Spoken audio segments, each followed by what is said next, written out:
Welcome into Locked On Knicks. Alex Wolf and Gavin Shaw here. And on deadline day, the Knicks played awfully shorthanded against the Mavericks. They lose 122 to 108. Start the day with 8 available players, end the day with 7 available players.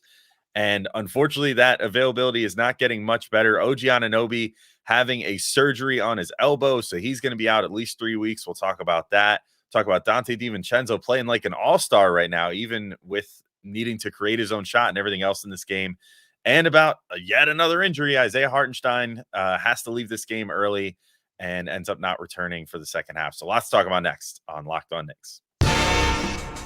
You are Locked On Knicks, your daily New York Knicks podcast, part of the Locked On Podcast Network, your team every day.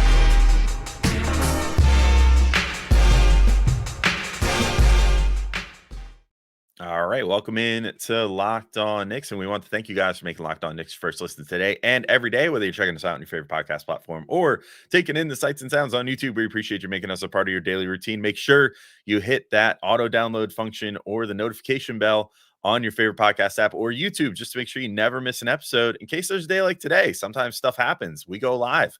We talk for like an hour, and I go to the podcast room at my job and podcast from there, because why not? But it's always a good idea to have those notifications on so you never miss an episode, because we're here for you guys at least 5 times a week, if not more. And this week definitely was more. I'm Alex Wolf. I'm editor-in-chief of Knicks site, The Strickland, which you can find at strick.land. He's Gavin Shaw, your favorite play-by-play broadcaster's favorite play-by-play broadcaster. And the Knicks, let's put off talking about this loss just for a minute. It was a little annoying, not gonna lie. Luka just coming into Madison Square Garden, scoring almost 40 points, and making it look really effortless against essentially the Knicks G League team. Much more Westchester Knicks than New York Knicks in this game. But first, unfortunately, we have to talk about the big news of the day, other than the trades, which we talked about earlier. So, of course, if you didn't catch our trade reaction earlier, we did almost an hour-long show on it. We went live. You can go back and check it out, either in pod form or on YouTube, and catch up on that. But unfortunately, right after all the trades went, or I should say all the trades, after the one Knicks big trade went down of getting Bogdanovich and Alec Burks, it was announced that OG Anunoby officially is going under the knife. The bone spur in his elbow apparently is proven to be too troublesome and not able to be pain managed, which we were literally talking about earlier during that reaction live stream, being like, let's wait to see till we hear more. Well, we heard more. He's getting a surgery. It's going to be out at least 3 weeks, it sounds like, which, if you want to look at it from a kind of a convenience standpoint, sort of lines up with when we might expect Julius Randle to get back potentially, or at least be in heavy consideration to come back. So I guess that's nice in one regard there. But Gavin, it was a little bit of a gut punch to end what was, all in all, I think a pretty triumphant day for the Knicks front office on the trade deadline. Yeah, so maybe I'm just in a glass half full kind of mood today, but I felt, I maybe it'd be gross to say I felt happy to hear that one of my favorite Knicks. You know what? I'm just gonna say it. One of the best people, one of my favorite people in my life, OG Anunoby, was getting surgery, but I was actually okay with it because, and I encourage everyone. I know I referenced on the pod earlier today, but go to Jeff Stott's Twitter, his handle, which is probably more likely you know him why, is at In Street Clothes. And he wrote like a whole breakdown the other day of what a bone spur is and how it affects a player. And my takeaway from that was just kind of like, I almost just wish that he would bite the bullet and just get the surgery. And it was sort of the same thing we were talking about in Julius Randle. Like, the Knicks have to sacrifice seeding to be closer to 100% coming into the playoffs. Like, I'm all for that. And I think OG, particularly after moving Quentin Grimes, like the load he is going to have to carry for this team. I mean, it's essentially like, obviously Josh Hart is going to pitch in. Donte DiVincenzo is a pretty good defender. Deuce McBride, as long as he plays the plus defender. Alec Burks can be decent on that end.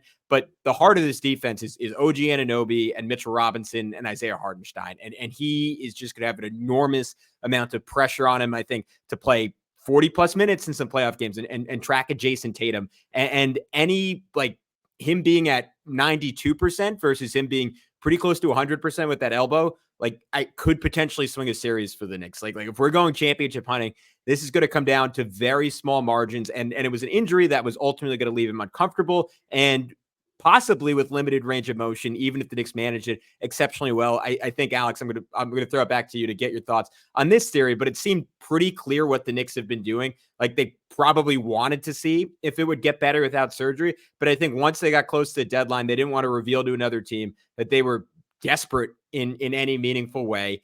And by timing the surgery this way, they ensure that they have reinforcements coming in. And I think if there was a world, for some reason, Bojan went to another team, the Knicks couldn't find another player, maybe they would have had OG play through it because they didn't want to tumble down the standings. Now they have a guy that can at least provide some life support while he's out. Yeah, I think this sort of jives with I believe it was Begley that was kind of on top of this earliest. Ian Begley with SNY had said, that the Knicks were playing things sort of close to the vest with regards to OG because they didn't want to sort of tip off if the injury was actually a little worse than would have been advertised previously, where, it started off just sort of like elbow discomfort or whatever, and then, gently progressed to then earlier today, or sorry, yesterday, I think actually was when it broke, where they said, oh, now the designation has been switched to a bone spur. And then obviously today, that was probably just because they were like, all right, well, Cat's about to be out of the bag. We're deep enough in these trade negotiations. We feel pretty good about getting Bogdanovich and Burks. Like, now we could just be like, all right, whatever. Yeah, he's hurt. Like, we're going to have to get him operated on. But I'm with you. I do think they probably would have maybe gone the pain management route. I mean, it's probably the same thing as like what they're doing with Randall right now, too, where, Randall just has a longer runway to make that final decision. But obviously, they're going to try to do what they can with Randall to see if they can avoid surgery, because if you can just rehab, what happened with his dislocated shoulder, and, then find yourself where he's able to play for the playoffs, like you said, that this team has a legitimate shot of potentially sneaking out of the East and getting a championship this year. I mean, there's pure talent wise, we talked about it plenty earlier, but they're the deepest team maybe in the East now. I don't think that's a stretch to say. I think in the NBA, for my money.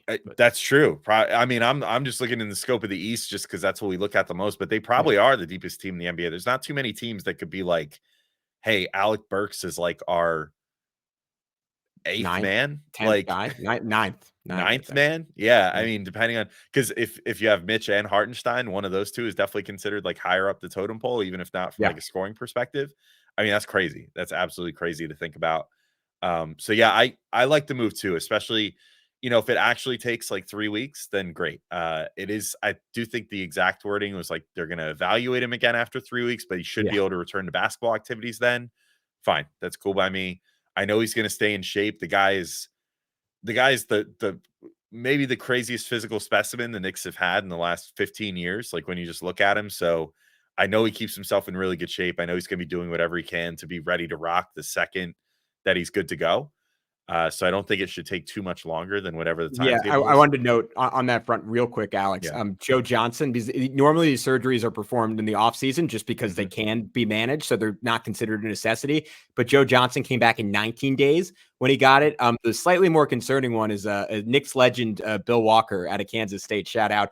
He did it, and he missed 23 games in a total of 53 days. So I guess that's the worst case scenario, but it sounds like, at least based on initial prognosis, OG's version is closer to what we saw from Joe Johnson a little over a decade ago. Cool. Well, I'll take it then. And, it's sort of decent timing if there ever was such a thing too, considering that the All-Star break is right around the corner. So we'll see what these next 3 games hold. It's not exactly cream puff games on the schedule here either, unfortunately, leading up to the All-Star break. But, I'm good with this. I think it was the right move. I think it's smarter to look forward to the postseason at this point, especially because with all the good work that the Knicks did in January and the early parts of this month, like, they've created a little bit of separation there where now, they're at least above that like lower part of the Eastern Conference now. So they'd really have to like flub pretty bad to drop down like 6 or something at this point. And I just don't think this team has it in them. We saw they just had 7 guys and pushed the Mavericks for like the entire game tonight and did really well. So they're going to, especially against the lesser teams, they're still going to pull out the wins and they're still going to be good. So I like it a lot. I think, again, as much as you can like it when a player on your favorite team is hurt and needs surgery, but I think it was the right move and hopefully it's a quick recovery for him. Yeah, Alex, and plenty more to talk about, including an injury that I'm not happy about it. I've really screwed myself up with this framing, but Isaiah Hartenstein, I'm not happy about it. He re-aggravated, I think is the only way to frame it. His sore Achilles. Like, it's weird to hear someone's out with a sore Achilles, but when it's a body part that dangerous, like it was good preemptive move by the Knicks. Take him out, so we'll get into that. We'll get to Donte DiVincenzo, like genuinely looking like a superstar. I'm really excited to talk about this because I'm going to throw some stuff at you, Alex, and I want to know if I'm crazy. We'll get into all that next, but before we do, I want to talk about our good friends, or I want you to talk about, Alex, our good friends over at eBay Motors. Well, luckily, I'm not just talking about eBay Motors because our partners at eBay Motors have teamed up with Locked On Fantasy Basketball host Josh Lloyd to bring you some of the best fantasy picks each week all season long. So whether you're prepping for a daily draft or scouting the waiver wire, I certainly always am. Every week, we're going to provide you players that are guaranteed to fit on your roster. So let's see who Josh has picked out for this week's eBay Guaranteed Fit Fantasy Picks of the Week. And I'm going to zero in on a player that the Pistons loss in trading trading Bogdanovich and Burks to the Knicks can probably be your gain in this case. Oscar Thompson is, I think, a really good pickup that Josh has highlighted here. Josh says the Pistons overhauled their roster, and we can only hope that Monty Williams will bump Oscar back into a larger role.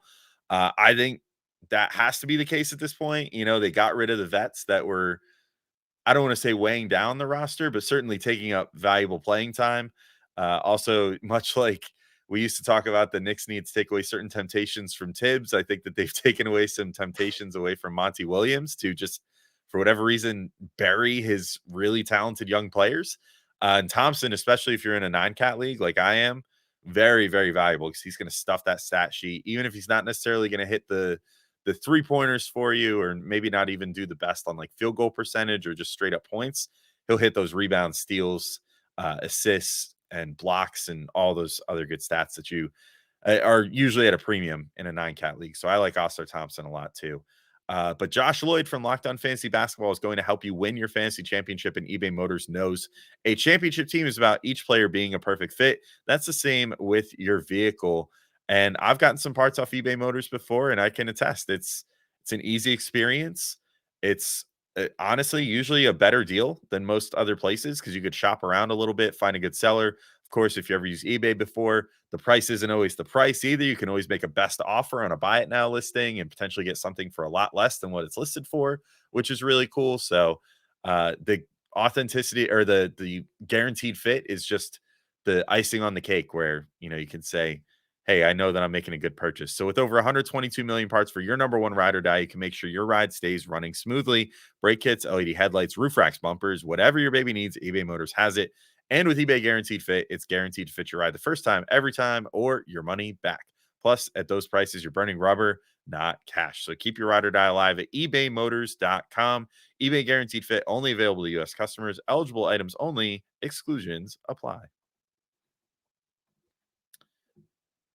All right, Gavin, we're back in to keep talking through the day's Knicks news. And man, there's a lot of it today. It's a lot to keep up with. And sort of ended the day with, I don't want to call it a thud, but it wasn't the most fun game I've ever watched in my life. It was a little entertaining down the stretch, I will say. The Knicks, again, lose 122 to 108 to Dallas on deadline night. And you know, it seemed almost predetermined. Like, you kind of figured this is going to be the case. The Knicks had 8 players available at the start of this game. By the end of it, they had 7 available after Hartenstein got hurt, which we'll get into a little more in the next segment and the implications of that. But one guy that really, really stood out in this one with the bigger role was Donte DiVincenzo, who just continued being as hot can be. 36 points in this game, shoots 13 of 26 overall, 7 of 12 from 3, and had 3 assists. And honestly, Gavin, kind of blew me away a little bit. There were certain things that he was doing that were almost Brunson-esque, like the little runners in the lane. He wasn't, you know, he wasn't quite doing the level of work off a standstill that Brunson can do, obviously, but was getting downhill towards the hoop and converting and drawing some fouls that way, and then finding creative ways to create space around the 3-point line as well. I was really impressed by at one point, I think he had Josh Green on him, who has been Yep. very pesky both times that the Mavs played the Knicks. Happy to not be seeing him again for quite some time. But had him like draped all over him and just sort of like head faked, bobbed and weave. It was like watching like Muhammad Ali or something out there, just like rope a doping him by the sideline. And then all of a sudden just gets like this sliver of daylight and goes, aha, and then just whoop, makes a three like right over him. It was pretty impressive, man. This contract that the Knicks have DiVincenzo on is looking more and more like potentially a huge, huge bargain, and that he might be kind of late blooming, much like Brunson did in his career. Yeah, you threw out Jalen Brunson. I'm going to throw out another name. This is, and it's a sacrilegious one because he's one of Michael the Jordan. 12 to 15 best play. What'd you say? Michael Jordan. Yes. Well, okay, wait. But he tried the switch hands layup and he totally botched it. But he got up there. He tried to do the Jordan layup. So yes, Michael Jordan first of all, and then the other name, which is almost as sacrilegious, Steph Curry. He looked like Steph Curry to me, and it had me like I started playing out like we were joking about Knicks fan fiction before. Like I played this whole scenario in my mind where like at the beginning of last year he went up to Steph and he was like, "Yo, I don't really care what you say. Like I'm just gonna like live your life for like the next few months. Like I'm sleeping on your couch, man. Like I'm eating breakfast with you. Like everything you do, I do. Like you're gonna call me Steph Jr. and I'm gonna figure out your magic, your superpower because he's been a pretty good 3-point shooter throughout his career. Like we've seen nothing like this from him before. And the fact that he's doing it on the Knicks, I feel like I'm living in an alternate reality, Alex. Everything's going right for the Knicks. And that was a signing that like we talked about it. I was happy to get him. I was like smart player, nice player. Like he's going to play behind Quentin Grimes. Like I'm not sure why they paid him this much. We have too many guards now. I freaking love the dude now. I can't believe that they got him. And that he's as good as he is. And we thought he was a steal before these last 6 games. And we were like, wow, what a signing. What a move by Leon Rose. And it seems like there might be quite a bit more there. And just because of the Knicks pecking order, like, I don't know how often he's going to be able to show it, but as a 5th option now, maybe after getting Bogdanovich, like he is just utterly overqualified for that. Like at some point we have to like, maybe this is good all-star break content. We should go through like every spot on the roster and say, all right, Jalen Brunson is like the 9th or 10th best or 11th best number 1 guy in the league. Julius Randle is like the 8th best number 2 guy. When we get down to Donte DiVincenzo, we're going to be saying Donte DiVincenzo is like the best 5th best guy on a team or the best 6th best guy on a team because he looks like an all-star over this 5-game stretch. And like, could he do it like game to game for an entire season? Like that is ultimately what separates the best guys in the world. Like I got myself back in check thinking, all right, maybe someone like Tim Hardaway would like cook for Dallas if Luka Doncic and Kyrie Irving were out for 6 games. But this was extraordinary, Alex. Like I cannot believe how efficient he was, given that the Knicks like literally had no one else who could create a shot. Yeah, it's really funny that you bring up THJ because that was literally who I was about to bring up. Yeah. Funny enough, like when I was watching DiVincenzo during this game, what I was thinking of was THJ's second stint with the Knicks when he came back on that deal that he got signed to back from the Hawks. And I couldn't help but think like this seems like if he was more consistent. You know what I mean? Like, because that was the thing with THJ was like he was relied on a little too heavily to be like a number 1 or number 2 option when he came back to the Knicks. And you're like, man, like he's pretty good, but he's just not that good. Like he just can't create well enough quite for that. And yet he also had the inconsistencies with his 3-point shooting that, were kind of maddening when he had to be putting up so many. And just the way that DiVincenzo approaches things in some ways reminds me of like how THJ was, especially like when DiVincenzo was thrust into a situation where he has to be like the number 1 option, like he was tonight. It just reminds me a bit of how THJ played when he was with the Knicks, where it's like you can hand him the ball and try to have him create in space, and it might not always be pretty, but he will figure some stuff out there.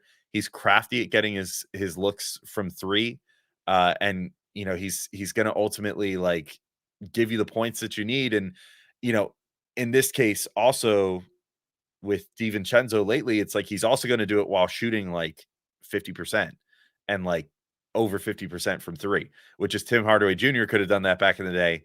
he probably would still be a Knick, or maybe not have been salary dumped with Porzingis to get that deal done, and still in Dallas now. You know what I mean? Like, it's just the performance was just awesome. I mean, just rewatching some of it, just the amount of things that he was willing to try in this game, I thought was good too. I think games like this are kind of good for guys like that are like kind of finding themselves and finding a new gear, because there was absolutely no pressure to win this game. Oh yeah. And so he just got to go out there and just sort of have fun. Obviously got pretty tired in the process. So did everybody that played in this game. They all looked gassed by the end, but he showed some really interesting stuff in his scoring package in this game. Like I said, the aforementioned, like, crazy, like, standstill, creating a space for himself. I thought that was really neat. Just getting inside, getting like floaters, things of that nature was really good for him, I think.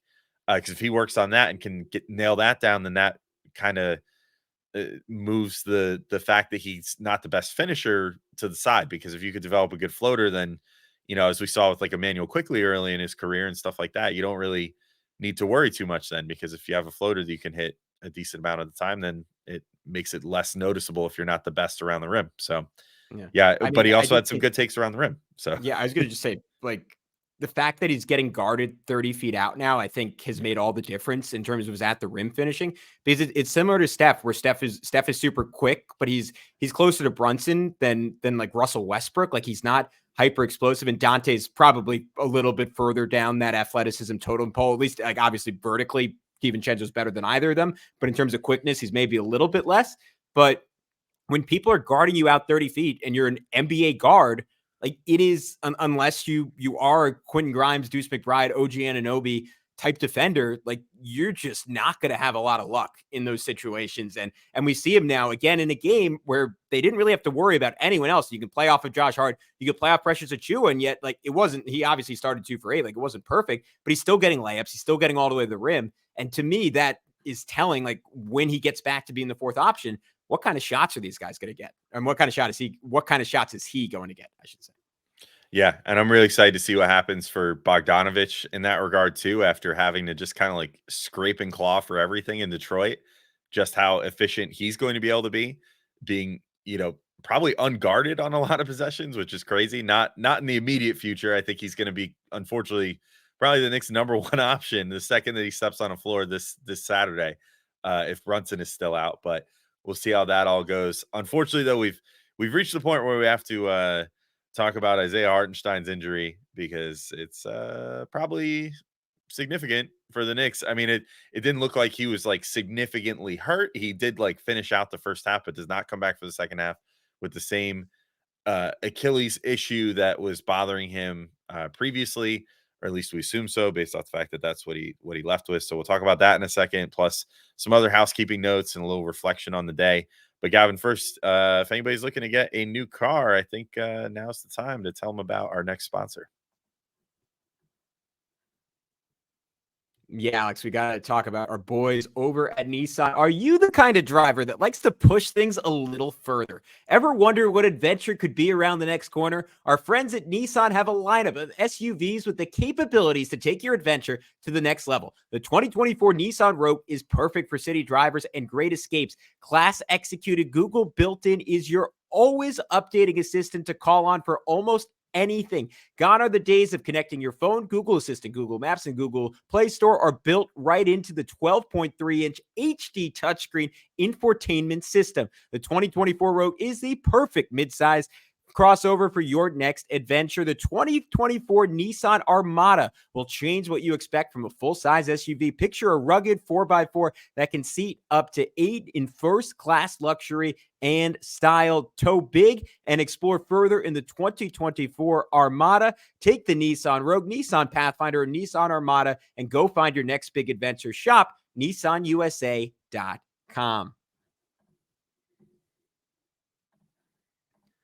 All right. Before we get into Isaiah Hartenstein, I wanted to wrap up with some final thoughts on this one while we're talking about it. I thought you hit the nail on the head when you're talking about the lack of pressure in this game. It almost felt like an all-star game down the stretch where everyone was just kind of effing around. And then in the fourth, it got super duper competitive. And there was this stretch where Josh Hart was going back and forth with Luka Doncic. And Alex, I think I've made it pretty clear on this podcast. There have been spurts that have been excellent. And by and large, the last 20 or so games, I've been encouraged by Hart's play. But given the contract, given what we saw from him last year as a shooter, overall, I've been pretty disappointed. And to me, I mean, this is why it's great that they got Bogdanovich, but I was really, really concerned about Josh Hart come playoff time. And I think tonight woke something up in him in terms of the guy who's a competitor, who was like I think two-time champion, or actually, I think he just won the one championship at Villanova. But like that guy, like they asked for it and they got it tonight from Josh Hart after a first quarter where I don't think he scored a point. Like I don't even remember he took a shot. Like he was super non-aggressive, super quiet. Like those back-to-back threes really stood out to me as kind of a moment. And then even after that, Luka hit another one. And Hart just went right to the rim. And I can't remember if he got fouled or got blocked, but I just liked that that's where his head was at. Like he was like, screw it. Let's just go win this game. Finishes with a 23-point triple-double, 12 assists, 10 rebounds in 39 minutes. Wasn't super efficient from the floor, but got up 8 threes, made 3 of them. Like I just hope this mentality, whether they're going in or not, he carries it. And I thought it's like between that and DiVincenzo just being fearless, it set the tone for this entire Knicks team. Like wasn't a perfect game from any standpoint, gave away too many offensive rebounds to your point, were completely white. But whether it was that Deuce McBride dunk or some of the physical play we saw from Isaiah Hartenstein, the two-way hustle from Precious Achiuwa, like some of the youngsters, like getting some fun minutes, like this was a culture game for the Knicks. I know they lost by 14. I know Luka kind of owned them, but I thought this was a fun character building game, at least in the fourth quarter. The first 3 were kind of dismal, but I kind of thought there was some good stuff to take away. Yeah, and with regard to Hart, I mean, they certainly just did everything that they could to, at full strength, make his life a lot more enjoyable now off the bench, I think, and relieve a lot of the pressure of the things that plagued him and the team in the playoffs last year, ultimately by the end of it in that Heat series where he was being relied on to be a spacer, and that's just not who he is. And, he did that a little bit in this game because he had to, but really what stood out to me was him pushing the pace, him generating pressure. He's so good at the downhill passing, I guess I would say, like when he's going like full tilt, getting a pass out to the perimeter, finding someone to take a shot. He's not, again, much like I was saying with DiVincenzo, you could squint your eyes sometimes and see a guy that can bring the ball down the floor and set something up and run the offense a little bit, but he's not really that guy. But he could certainly spray it out to shooters, and the Knicks just added 2 amazing shooters. And so his life with the bench unit is about to be awesome. Like once this team gets back to full strength, hopefully in like 3-4 weeks, which would put them, about a month out from the end of the regular season with a month to kind of like, get tuned up and get ready to go. If he's able to do that and play with Bogdanovich and Burks and, keep DiVincenzo out there sometimes maybe, or keep Brunson out there with that unit, keep Randall out there to keep, moving the ball around and whatever. Things are going to be really fun for Hart, but especially with his 2 new running mates, I think they made a perfect move in this game. Like you said, just kind of, it unlocked something in him. He sounded overall annoyed that he even had to play before the game based off the quotes to the reporters. Yeah. Just saying, like, if this goes to double overtime, I'm going to intentionally get a bunch of technical fouls, slap the ref upside the head, get thrown out of the game. Yeah. Yeah. He's like, I'm going to get myself thrown out of this thing if it goes to double overtime or something, because I can't play that many minutes tonight. On already sort of a weird, his knee buckled a little bit in the last game, he had said. And, he was feeling some discomfort. Probably would have preferred to get to be one of the guys that sat today, but, did not have such a luxury. So, yeah, it was a great game for him. I do want to get to Hartenstein now, though. I feel like we got to get into it at some point. Little worrisome. I mean, he came down. You could see exactly the moment that it really affected. Like if you've ever just had one of those moments where you come down a little too hard on a problem area on your leg, like if you have a sprained ankle or something that you're recovering from, you could just see that moment for him. Like there was no blatant turn of his ankle or anything. I'm gonna say he got kicked on the play. I don't know if that's what did it, but like Dwight Powell's like foot definitely connected with that exact spot. So it could have been that simple. That might have been it a little bit. It also just looked to me like he just kind of planted a little funny when he landed, which was part of it too, which was sort of trying to avoid getting kicked this hard or whatever. Because you could see he sort of landed almost his 2 feet like together. Yeah. Which he wasn't trying to do. And, it shook him up a bit on that play. He finished out the rest of the first half, ends up sitting the second half. This is a little worrisome because of all the Knicks did just go through this trade deadline, and they specifically, because of having Hartenstein and having Precious Achiuwa playing as well as he has been, did not address getting another big on this team. Poor Taj Gibson had to play like the whole second half in this game and looked like he was about ready to keel over. This probably This is could very brutal. well be the last game of his NBA career, and what a final game to have. Isn't that fitting that he goes out and Tom Thibodeau saying, "All right, ice, hit the Yeah, corner, go yeah, Todd, go." yeah. Like, I need you, buddy. Please, like, you're my last hope. Um, Wait, can I just really quick? yeah. Like what if as a bit like every time the Knicks have an injury, Tom Thibodeau just pulls Taj Gibson out until he's like 65 and he just plays him for 8 minutes. That would be pretty funny. I mean, it'd be Yeah. even funnier if he adds him to his coaching staff, but then you realize that it's actually a rip away like tracksuit that he's wearing, and he just has a Knicks uniform still on underneath. And then like at halftime, they announce like Taj just signed a 10-day contract again. He's It's gonna be back a to Here Comes playing. Willis moment coming out of the Yeah. locker room. He comes out there, he's like 45. He's like Yeah. Udonis Haslam, like just taking up a bench spot for whatever reason. Like, He's gonna play with his grandson before LeBron plays with Bronny at this. yeah, exactly. Yeah, man. It was, poor Taj, man. But I will say the Knicks didn't have Sims tonight for one reason or another. I don't know what, I forget what his injury was. I knew he was sick last game, so Oh, is it just he presumably was still still that. sick? So yeah, I guess he was out still with the illness. So they will get him back to spell Precious, and I guess can rotate those two leading up to the trade deadline. But a little worrisome on the Hartenstein front because he's a guy they really can't afford to be without, and it's unfortunate because he kind of just found himself again, really the last like 2 games prior to this, and now finds himself back on the shelf potentially again. I would not be surprised if they rest him at least on Saturday again. No, I kind of have a feeling we're not going to see him until after the All-Star break, which sucks because they desperately need him, and the Knicks have shown like if there's a Brunson, there's a way, right? Like I think they can beat any of these 3 teams with Brunson playing, but no Hartenstein just makes it dramatically tougher, especially because like you noted it before, but this is an opportunity for all these guys to find some extra confidence that can translate over a lower sample size when the games really matter. And Hartenstein, these last 2 games, like what we've seen from him as a play finisher. I mean, last game, like it's easy to just forget about it because against the Grizzlies and everyone was out. But second most field goals he's ever taken in a game, like third or fourth most points he's ever scored in a game. Tonight, like I thought he was on his way to another game like that with a few and ones early in this one. Ended up finishing with 10 points in 15 minutes. Like he could have had 22 points tonight. Like the Mavericks didn't, like Dwight Powell was just too small for him.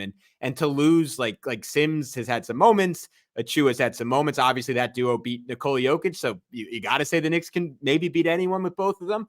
But with what Hartenstein's doing offensively, like what he brings to the table as a playmaker, what he brings to the rim protector, there's just no replicating that. And man, like it's going to be nice to have Mitchell Robinson back and hopefully, maybe I'm jinxing it by saying this, but hopefully they guarantee that in the playoffs you're going to have at least one of those guys active every single night. But it has just been a brutal run for the Knicks. It seems like they're gonna survive it though, like they've survived everything else. So Alex, before we wrap up, just any final thoughts after sitting with this trade for a bit for on the entire day? Not too much more than what we discussed earlier. I mean, the more I thought about it all day, the more I did just think though, like, what a good value this deal was. I think, like, I was reflecting back, like, I can remember last trade deadline, the Knicks had some interest in Bogdanovich, and so did like half the league last year. And ultimately, the Pistons held on to him because they were resolute and like, no, we think this guy's worth 2 first-round picks.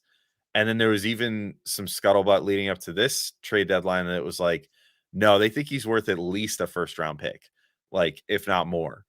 And then the Knicks, for them to get out of it and get Alec Burks back too, who's, again, a guy that they're familiar with that'll be able to just kind of slot right in under Tibbs, which is always nice, to have a player that you're already familiar with and, who's already familiar with some of his teammates and stuff like that to just have a seamless fit midway through the season and get through that with Quentin Grimes and 2 second-round picks, which it sounded like earlier it was going to be the 2 from the Obi trade, which are pretty protected and not the most desirable second-round picks ever. But even if they're just like the Knicks' own second-round picks, that's a pretty crazy steal. So I'm very thankful for that.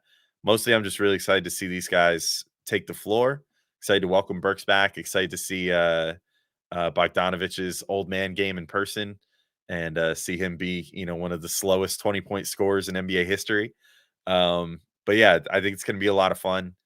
And really, I just want this team to get healthy. And, hopefully post trade deadline, we see a lot of guys come back revitalized, ready to rock. Like it's been a tough few weeks here where injuries have led to guys having to play more minutes, which has led to more injuries, it seems like, which has just led to everything stacking up and everybody not being in a super great way. But there's a world where possibly Mitch and Hartenstein are back after the All-Star break or shortly thereafter, because that would be about 10 weeks for Mitch after his injury.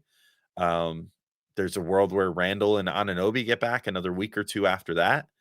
And then there's maybe a world where the Knicks can make some real big noise in the East this year and, potentially make it pretty far. So mostly I sat back and much like we had a contemplative period after like the really good January and whatever, I just sat back and I was like, man, life's pretty good right now. That was pretty much even after everything tonight and, the extra injury and all that crap and the OG surgery and all that, just kind of sat back. I was like, man, it's pretty fun to be a Knicks fan right now. Yeah, I'm with you, man. I think again, going, I've given a lot of pessimism over the last 5 years, and I couldn't help but think during this game, like, what is it, like 6 of our top 9, 7 of our top 9, 6 of our top 9 are out tonight.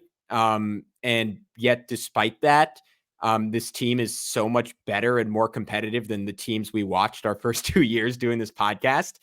Which seems impossible. And yet like that is just where they're at culturally. That's where they're at from a depth perspective. And that is incredibly exciting. I'll end it throwing out a really cool stat that AOP_NBA, shout out to them. I think they're a Knicks fan because they follow us on Twitter, tweeted it out. But efficiency. Bojan is one of 3 players in the league, along with Kevin Durant and Lauri Markkanen, to be shooting at least 65% at the rim, 40% in the paint, 45% in the mid-range, 40% on corner threes, 40% on above the break threes, with a minimum of 30 field goal attempts in each zone. Jeremy Cohen also had it today that he's 12th in the NBA in the entire league in terms of pull-up efficiency on a certain minimum number of attempts that included over 100 players. The guy has been just an efficiency monster for 2 years running. This year doing it on literally the worst team in NBA history. And now he goes to a team that was playing like the best team in the league before he got here. Like, what is that going to add up to? Like, ultimately, like, will the defensive limitations keep him off the floor in the biggest moments, in the biggest minutes? I'm not quite sure about that. That remains to be seen. Like, maybe Donte DiVincenzo keeps him off the floor in those moments, but getting a guy who can score that well with zero help is just like, I'm salivating. I'm ready to see this dude lace it up in orange and blue. Fortunately, that should be as soon as Saturday. We will have coverage for you then. We will certainly have a special report from our guy, Ku Kahil, who covers Locked On Pistons. So look out for that podcast probably early next week. But until then, he's Alex. I'm Gavin. And be sure to check out our full trade deadline coverage. Again, an hour of live reactions on YouTube, split up to 2 different podcasts on the audio side of things. So tune into that. But until then, we'll talk to you very, very soon on Locked On Knicks.